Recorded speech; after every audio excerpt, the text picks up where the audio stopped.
अस्सलाम वालेकुम दोस्तों, कैसे हो?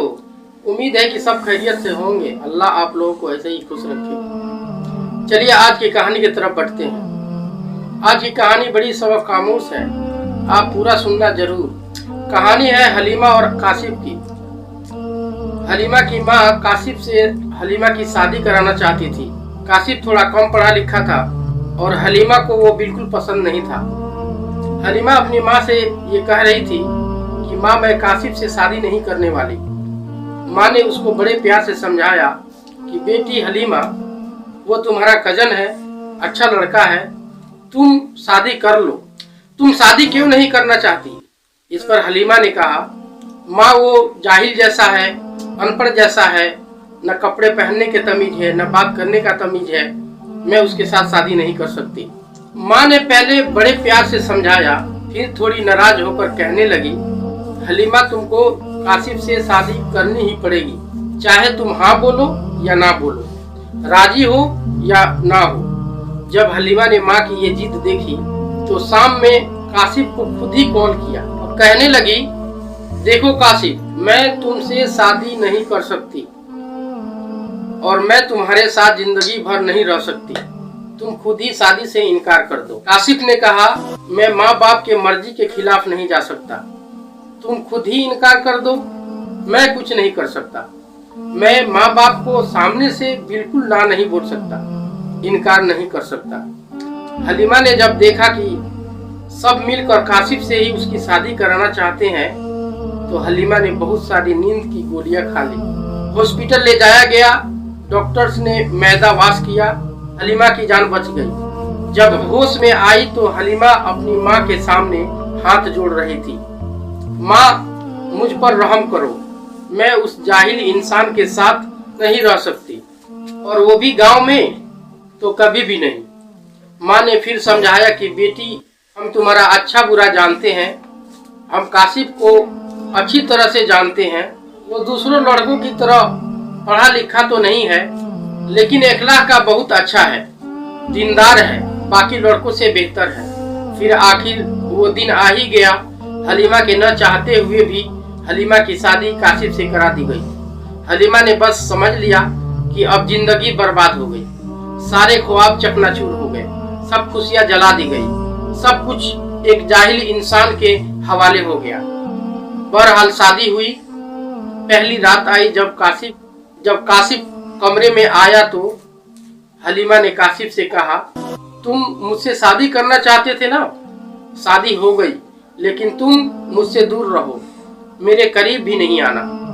काशिफ ने मुस्कुराते हुए कहा, ठीक है, कोई बात नहीं, इतना गुस्सा मत करो। हलीमा ने कहा, तुमने मेरी जिंदगी बर्बाद कर दी है। काशिफ ने कहा, कूल डाउन, सब्र करो, और अपनी जेब से एक डिबिया निकाली। उसमें चमकती हुई अंगूठी थी।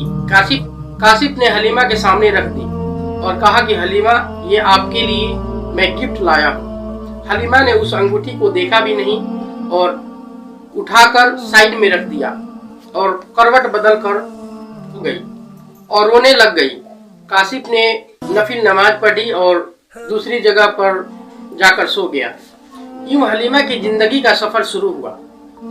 उसका दम घुट रहा था। हालांकि काशिफ देखने में खूबसूरत था, बस ज्यादा पढ़ा लिखा नहीं था, डिसेंट नहीं था, उसे ड्रेसिंग सेंस नहीं था, लेकिन था अच्छा लड़का, नेक लड़का था। और हलीमा जरा मॉडर्न सी लड़की थी। काशिफ का मामूल था, वो सुबह उठते ही हलीमा का माथा चूमता और खुद ही नाश्ता बनाता और हलीमा को पेश करता था। लेकिन हलीमा को गुस्सा आता। वो ये सोचती, ये लड़का मुझे इम्प्रेस करने के चक्करों में पड़ा हुआ है, लेकिन मैं इम्प्रेस नहीं होने वाली। लेकिन जब हलीमा काशिफ के हाथ का खाना खाती तो बहुत हैरान होती कि इतने मजे का खाना और इतना मजेदार टेस्टी खाना काशिफ कैसे बना लेता है। लेकिन हलीमा खामोश रहती और अपनी ही दुनिया में गुमसुम रहती थी। उसको काशिफ की कोई परवाह ही नहीं थी। काशिफ भी हलीमा को कुछ नहीं कहता था और खाना बनाता और उसको खाना खिलाता। और हलीमा थी कि पत्थर दिल बनी हुई थी। वो ना कभी घर की सफाई करती, ना कभी काशिफ की कपड़ों की सफाई करती। काशिफ अपना ही काम खुद ही करता था और हलीमा का भी खुद ही करता था। ऐसा करते करते 1 साल गुजर गया। काशिफ हलीमा की हर बेरुखी को उसका माथा चूमकर बर्दाश्त करता था और हलीमा को यूं लगता था एक बद्दू सा, एक देहाती सा आदमी उसके गले में डाल दिया गया है। और काशिफ को हालांकि गुस्सा आता था, लेकिन वो हलीमा पर हाथ नहीं उठाता था, क्योंकि वो समझता था एक औरत पर हाथ उठाना मर्द के शान के खिलाफ है। और हलीमा तो उसके हमसफर थी। एक दिन काशिफ ने हलीमा से कहा कि हलीमा, तुम अपना ख्याल क्यों नहीं रखती? देखो तुम्हारा रंग कितना फीका पड़ गया है, तुम्हारे बाल देखो कितना रूखे और सूखे हो गए हैं। ये कहते हुए काशिफ ने हलीमा का हाथ पकड़कर अपने बाजू में बैठाया। 1 साल के बाद काशिफ ने हलीमा के हाथ को छुआ था और हलीमा के बालों में उसने तेल लगाना शुरू कर दिया। हलीमा थोड़ा छटपटाई, उसको धक्का दिया और कहा कि मुझे छोड़ो, मैं दर्द हो रहा है। काशिफ ने कहा कि नहीं, तुमको मेरे पास बैठना ही पड़ेगा और उसके सर में तेल लगाना शुरू किया। उसके बालों में तेल लगाया, उसके सर की मालिश की, चेहरे पर स्क्रैप किया और बड़े प्यार से मुस्कुराते हुए कहा, जाओ चुड़ैल जाओ, अभी नहा लो, जाकर शावर लेकर आओ और याद रखो शावर करने के बाद वो पिंक वाला ड्रेस पहनना जो तुम्हारा फेवरेट है। मैं तुम्हारी पसंद का बिरयानी तैयार करता हूँ। मैं तो हैरान हो गई कि मेरी 1 साल की बेरुखी और नफरत के बाद ये मर्द है, ये इतना ख्याल, इतना प्यार कैसे कर सकता है। हलीमा शावर लेकर आई तो आज हलीमा के चेहरे पर एक अजीब सी चमक थी। हलीमा ने अपनी खास सहेली को कॉल किया और ये सब बातें बताई कि काशिफ ने मेरे साथ ऐसे ऐसे किया, मेरी मालिश की, मेरी स्क्रैप किया। लेकिन उस सहेली ने कहा, अरे तुम खुशियां मनाओ, काशिफ एक अच्छा इंसान है, हलीमा उसकी कदर कर लो। लेकिन हलीमा ने कहा, अरे वो मुझे इम्प्रेस करने के चक्करों में पड़ा हुआ है। सहेली ने कहा, जैसे भी सही, तुम बड़ी किस्मत वाली हो और किस्मत वालों को ही ऐसी मर्द हम सफर मिलते हैं। इतने में काशिफ की आवाज आई कि जाफना, हलीमा आ जाओ, बिरयानी तैयार है। हलीमा मुस्कुराने लगी क्योंकि आज बिरयानी से बड़ी मजे की खुशबू आ रही थी। हलीमा ने खाना शुरू किया। इतना मजे की बिरयानी थी कि हलीमा का दिल चाहा कि काशिफ की तारीफ करे, लेकिन उसने तारीफ नहीं की। खामोशी से खाना खाया और जाकर अपने कमरे में सो गई। काशिफ ने बर्तन समेटे उसको धोया और वो भी सारा दिन का थका हुआ था, जाकर बेड पर वो भी सो गया।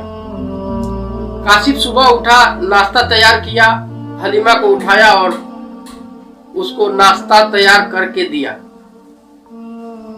और नाश्ता करते वक्त कहने लगा, हलीमा मैं आज काम पर जा रहा हूँ और शाम को आते वक्त तुम्हारे लिए गिफ्ट लेकर आऊंगा। और वैसे ही हुआ। शाम को काशिफ आया तो उसके हाथ में एक गुलाब का फूल था। हलीमा गार्डन में कुर्सी पर बैठी हुई थी। गार्डन में हल्की हल्की हवा चल रही थी। शाम का वक्त था और हल्की हल्की रोशनी भी थी। काशिफ घुटनों के बल बैठ गया और गुलाब का फूल हलीमा को दिया और मुस्कुराते हुए कहने लगा, हैप्पी बर्थडे हलीमा। हलीमा को बड़ा ताज्जुब हुआ, कहने लगी कि तुमको मेरा बर्थडे याद है? काशिफ कहने लगा, मैं आपका हमसफर हूँ, ऐसी ही कोई दूसरा थोड़ी हूँ। फिर काशिफ ने बैग से कुछ पेपर निकालकर हलीमा के हाथ में पकड़ाया और कहने लगा, हलीमा तुम जानती हो ये किस चीज का पेपर है? हलीमा ने कहा कि नहीं। काशिफ ने बड़ी प्यार से कहा, ये हमारे नए घर के पेपर हैं। मैंने नया घर लिया है और तुम्हारे नाम किया है। हलीमा को यकीन नहीं हो रहा था। हलीमा ने कहा कि नया घर, वो भी मेरे नाम? हलीमा फिर कुर्सी पर बैठ गई, आंखों से आंसू जारी हो गई। काशिफ के बेपनाह मोहब्बत देखकर हलीमा के आंखों से आंसू जारी हो गया। वो पहली बार काशिफ के लिए रोई थी। काशिफ ने कांपती हुई आवाज में हलीमा से कहा, हलीमा, आज मैं तुमसे एक चीज मांगता हूँ। काशिफ ने कांपती हुई आवाज में हलीमा से कहा, हलीमा, आज मैं तुमसे एक चीज की डिमांड करता हूँ, एक चीज मांगता हूँ, क्या तुम दोगी? हलीमा ने हाँ में सर हिला दिया। काशिफ ने कहा, हलीमा, तुम हमेशा खुश रहो, तुम परी जैसी हो, तुम मासूम हो, तुम बहुत प्यारी हो और मैं खुशनसीब हूँ कि तुम जैसे हमसफर मिला, इसी शरीके हयात मिली। हलीमा, हमारी शादी को 2 साल गुजर गए हैं, लेकिन आज तक तुमको अपने सीने से नहीं लगाया, मुझे अपने सीने से लगा लो ना। हलीमा ने न चाहते हुए भी आज काशिफ को अपने सीने से लगा लिया, अपनी बाहों में भर लिया। काशिफ हलीमा के सीने से लगकर जोर जोर से रोने लगा और कहने लगा, पता नहीं फिर ये पल मेरे नसीब में है या नहीं। इतना कहकर काशिफ अपने कमरे में चला गया। हलीमा को समझ नहीं आ रहा था कि अब क्या करे।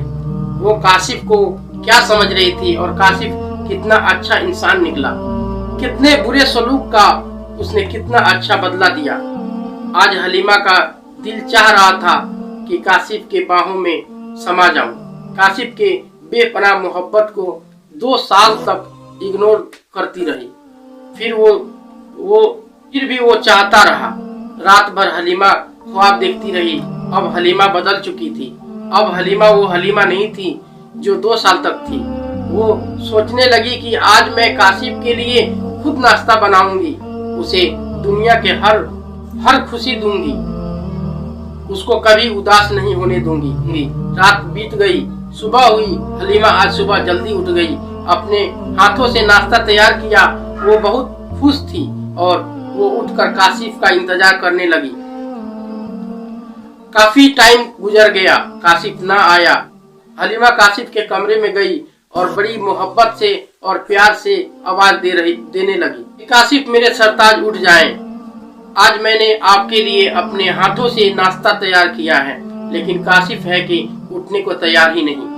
नजदीक गई, जाकर काशिफ के बदन को छुआ तो काशिफ का बदन बिल्कुल ठंडा पड़ चुका था। हलीमा ने उससे आगे बढ़कर देखा तो काशिफ के बिस्तर पर खून पड़ा हुआ था, मुंह पर भी खून लगा हुआ था। हलीमा चीखने लगी, जोर जोर से आवाजें लगाने लगी, बिलबिला उठी, कहने लगी, काशिफ उठ जाओ, तुम्हें ये क्या हो गया है? क्या हो गया काशिफ, तुम्हें ये क्या हो गया? तुम उठते क्यों नहीं? ये खून किस बात का है? हलीमा के चीखने की आवाजें सुनकर मोहल्ले वाले इकट्ठा हो गए। फौरन काशिफ को एम्बुलेंस में डालकर हॉस्पिटल ले जाया गया। डॉक्टर्स ने चेकअप करने के बाद कहा कि आई एम सॉरी, काशिफ अब इस दुनिया में नहीं है। इतने में काशिफ का अपना डॉक्टर भी आ गया और कहने लगा कि काशिफ को मैंने कितनी बार कहा था अपना ख्याल रखो, अपना इलाज कराओ, किसी को अपने साथ लेकर आओ, लेकिन शायद काशिफ जीना ही नहीं चाहता था। मैंने रोते हुए कहा कि डॉक्टर साहब, काशिफ को हुआ क्या था? कौन सी बीमारी थी? उस डॉक्टर ने एक आह भरी और कहने लगा कि काशिफ को पिछले 1.5 साल से ब्लड कैंसर था, शायद उसका ख्याल रखने वाला कोई नहीं था। बार बार आकर ये कहता था, डॉक्टर साहब, मैं किसके लिए जीऊं? मेरा कोई नहीं है जो मुझे अपना सके, मेरे घर पर मेरा इंतजार करने वाला कोई नहीं है जो मेरे मोहब्बत को समझे, कोई मुझसे पूछे कि काशिफ तुम्हारा दिन कैसे गुजरा, कोई नहीं है मुझसे कहे कि काशिफ तुम थक गए हो, चलो तुम्हारा सर दबा दूं। रात को डॉक्टर साहब, दर्द से तड़पता हूँ, बिलखता हूँ, चीखता हूँ, लेकिन कोई नहीं है जो मेरा दर्द समझे। ये सुनना था कि हलीमा चकरा कर जमीन पर गिर गई और चीख कर कहने लगी कि काशिफ, तुमने ये क्या कर दिया? मुझे माफ कर दो काशिफ, मैं पागल हो गई थी। काशिफ, मुझे छोड़कर ना जाओ। काशिफ, मैं मर जाऊंगी और काशिफ की लाश सामने पड़ी हुई थी, जो 2 साल तक हलीमा के मोहब्बत के लिए तरसता था। हलीमा काशिफ का चेहरे अपनी गोद में लिए चीख चीख कर रो रही थी, लेकिन शायद अब मोहब्बत का वक्त अब खत्म हो चुका था और काशिफ ने अपने आप को हलीमा के मोहब्बत से आजाद कर लिया था। मेरे भाइयों, बहनों और दोस्तों, मैं तो इतना कहता हूँ, किसी के जज्बात से मत खेलो, किसी के फीलिंग का मजाक मत उड़ाओ, मजाक मत बनाओ, किसी को इतना भी मत सताओ कि वो मर ही जाए। अपने हमसफर, अपने शरीके हयात को अपने सीने से लगा लो। एक दूसरे को गाली देने के बजाय और झगड़ा करने के बजाय प्यार और मोहब्बत से जी लो। जिंदगी बहुत छोटी सी है और इन मोहब्बत के लम्हों को मोहब्बत के साथ जियो। नफरत में झगड़ों में न बिताओ, वरना न जाने अल्लाह ना करे हमारे किसी साथी को कोई खतरनाक बीमारी आकर घेर ले या मौत ही आकर कहे कि चलो अब तुम्हारा वक्त हो गया है, फिर हमारे साथ सिवाय पछतावे के कुछ नहीं होगा। इसलिए मोहब्बत बांटते रहो, मोहब्बत देते रहो, मोहब्बत लेते रहो और जिंदगी में ही जब तक सांस में सांस है अपने जीवन साथी को, अपने शरीके हयात को अपने सीने से लगा लो। मुझे उम्मीद है कि ये छोटी सी कहानी से आपको बहुत कुछ सीखने को मिला होगा। मेरे लिए और पूरी इंसानियत के लिए और पूरी उम्मत के लिए, हमारे प्यारे मुल्क भारत के लिए तरक्की और उन्नति की दुआएं करते रहें। बस बंद करो।